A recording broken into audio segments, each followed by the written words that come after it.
Jay in Oswego, Illinois. Hey, Jay, what's up? Tom, great show.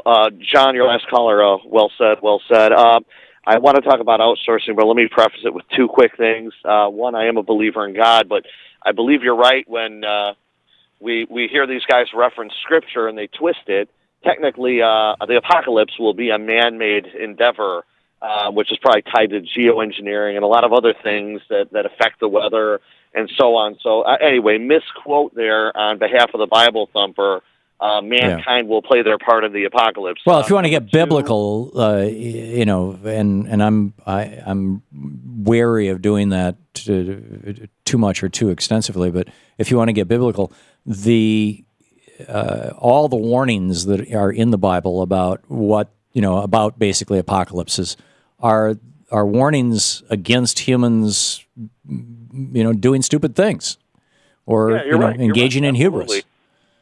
Absolutely, and then there is mention of the false prophets coming. Anyway, it's just a sidebar. Yeah.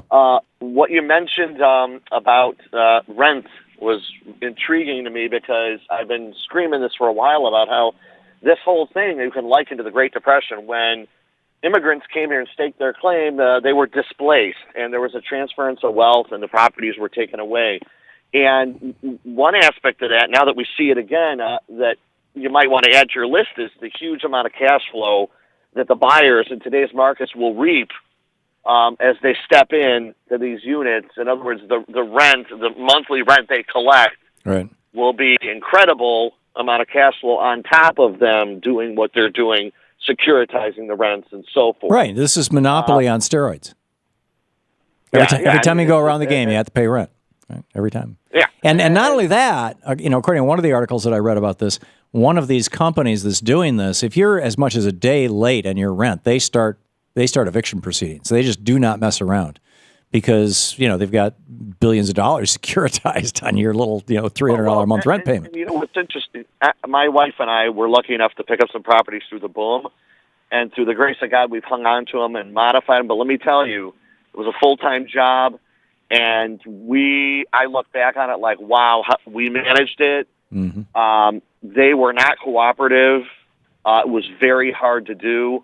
And I think that's the whole point. All the people that bought homes, that wasn't what this was meant for. It was meant for the setup for the wealthy to step in. Oh, of course. Banker buddy this is the thing about crashes that people don't get. The prevailing wisdom is that when an economic crash happens, rich people jump out of windows. And it's the exact opposite. If anybody jumped out of a window, and those stories are almost certainly apocryphal about the great crash of '29. But if anybody jumped out of a window, it was some guy who was way down on the food chain who was a stock trader. It was not one of the millionaires or one of the billionaires because, some of them, lost a lot. But some of the largest fortunes in America were made during the 1930s because the people who, cash was king, was the phrase. The people who had money could buy up pretty much anything, and they could buy it for pennies on the dollar. Sure. And that'll lead me to... And they're still doing it, by the way. And then, yeah, absolutely. And then finally to the point which initiated my call, what was this capitalism thing, then John even mentioned it. If we're going to take back anything, we have to acknowledge the loop's been broken. And the minute it was broken is when we somehow started nodding towards a global economy, and we bought the story that we need to be competitive in a global economy. And the answer to that is, no, we don't. We never had to be before.